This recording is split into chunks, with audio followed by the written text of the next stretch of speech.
چی شد که به این روز افتادیم ها؟ واقعا میخوای بدونی؟ آره حاجی بگوشم.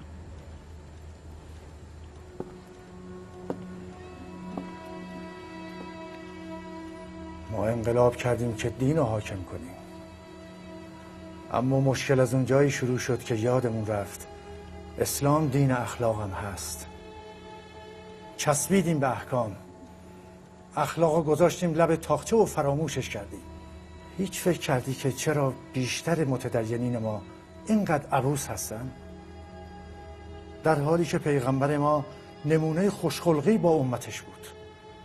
امام صادق از دین تعریف داره آقا ابراهیم، میگه دین به رکوع و سجود طولانی نیست. دین یعنی امانتداری و وفای به عهد. امانت این بچه ها رو چجوری نگه داشتیم؟ به عهدی که با این ملت بستیم چقدر عمل کردیم؟ از احکام فقط اینو یاد گرفتیم که 2 تا ماشین بندازیم تو خیابون تن و بدن جوونامونو بلرزونیم، یا یه هلیکوپتر بفرستیم رو سقف خونه مردم نیرو پیاده کنیم برای جمع کردن 4 تا بشقاب آهنی. یارو 70 میلیون پول هیئتو که مردم به امانت بهش داده بودن خورده، اون وقت تو عروسی برادرزادش چون یه دلنگ و دولنگی کردن میگه معصیت داره، حرومه، من نمیرم. از احکام همینو یاد گرفتیم که اگه یه دختر 2 تار موش پیدا بود با پونس فرو کنیم تو پیشونیش.